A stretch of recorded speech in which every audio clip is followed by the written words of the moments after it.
Puisi Rendra. Sajak pertemuan mahasiswa.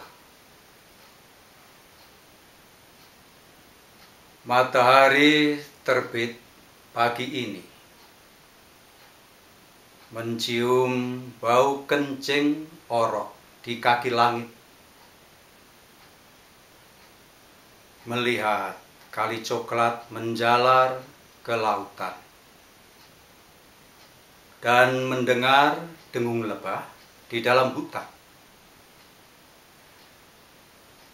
Lalu kini ia dua penggalah tingginya, dan ia menjadi saksi. Kita berkumpul di sini memeriksa keadaan. Kita bertanya, kenapa maksud baik tidak selalu berguna? Kenapa maksud baik dan maksud baik bisa berlaga? Orang berkata, kami ada maksud baik. Dan kita bertanya, maksud baik untuk siapa? Ya, ada yang jaya, ada yang terhina, ada yang bersenjata dan ada yang terluka, ada yang duduk, ada yang diduduki, ada yang berlimpah, ada yang terkuras. Dan kita di sini bertanya, maksud baik saudara untuk siapa? Saudara berdiri di pihak yang mana? Kenapa maksud baik dilakukan? Tetapi makin banyak petani kehilangan tanahnya. Tanah-tanah di gunung telah dimiliki orang-orang kota. Perkebunan yang luas hanya menguntungkan segolongan kecil saja. Alat-alat kemajuan yang diimpor tidak cocok untuk petani yang sempit tanahnya. Tentu kita bertanya, lantas maksud baik saudara untuk siapa? Sekarang ini matahari semakin tinggi, lalu akan bertahta juga di atas puncak kepala.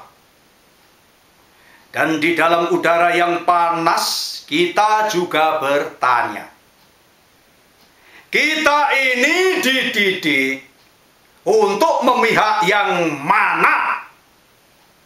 Ilmu-ilmu yang diajarkan di sini akan menjadi alat pembebasan ataukah alat penindasan? Sebentar lagi matahari akan tenggelam dan malam akan tiba. Cicak-cicak berbunyi di tembok dan rembulan berlayar. Pertanyaan-pertanyaan kita tidak akan mereda.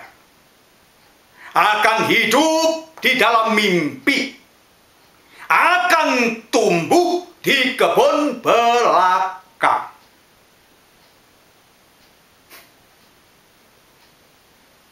Dan esok hari,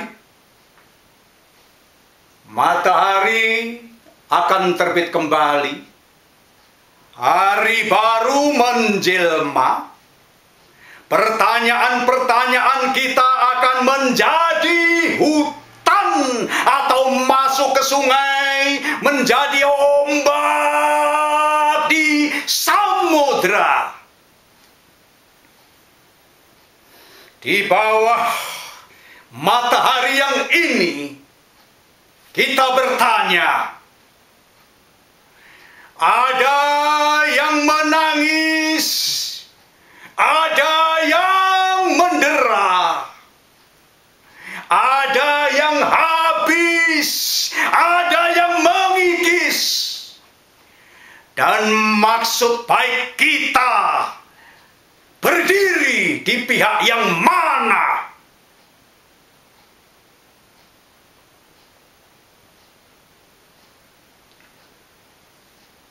Sajak burung-burung kondor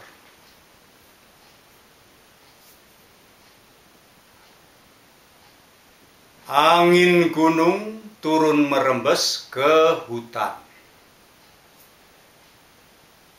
lalu bertiup di atas permukaan kali yang luas, dan akhirnya berumah di daun-daun tembakau.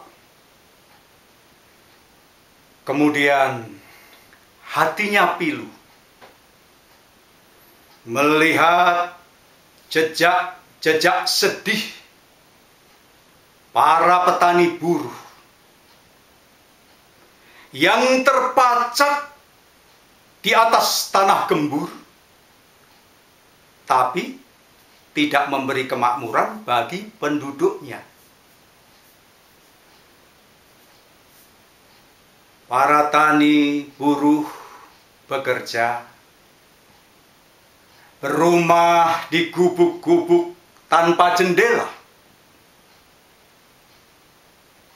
menanam bibit di atas tanah yang subur, memanen hasil yang berlimpah dan makmur. Namun hidup mereka sendiri sengsara.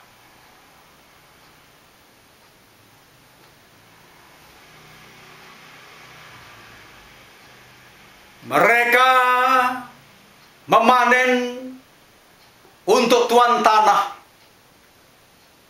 yang mempunyai istana indah. Keringat mereka menjelma menjadi emas yang diambil oleh cukong-cukong pabrik cerutu di Eropa. Dan bila mereka menuntut perataan pendapatan, para ahli ekonomi membetulkan letak dasi dan menjawab dengan mengirim kondom. Penderitaan mengalir dari parit-parit wajah rakyatku. Dari pagi sampai sore, mereka bergerak dengan lunglai, menggapai-gapai, menoleh ke kiri, menoleh ke kanan, di dalam usaha tak menentu. Di hari senja, mereka menjadi onggokan sampah. Dan di malam hari, mereka terpelanting ke lantai, dan sukmanya berubah menjadi burung kondor. Beribu-ribu burung kondor, berjuta-juta burung kondor bergerak menuju ke gunung yang tinggi, dan di sana mendapat hiburan dari sepi, karena hanya sepi mampu menghisap dendam dan sakit hati. Burung-burung kondor menjerit, di dalam marah menjerit, tersingkir ke tempat-tempat yang sepi. Burung-burung kondor menjerit di batu-batu gunung menjerit, bergema di tempat-tempat yang sepi. Berjuta-juta burung kondor mencakar batu-batu, mematuki batu-batu, mematuki udara. Dan di kota, orang-orang bersiap menembaknya.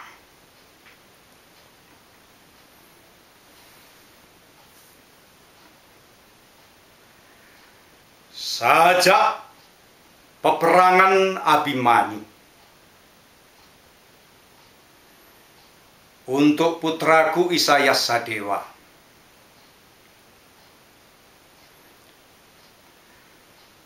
ketika maut mencegatnya di 8 penjuru,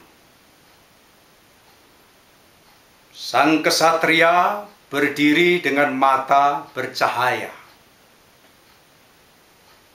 Hatinya damai, di dalam dadanya yang bedah dan berdarah, karena ia telah lunas menjalani kewajiban dan kewajarannya. Setelah ia wafat,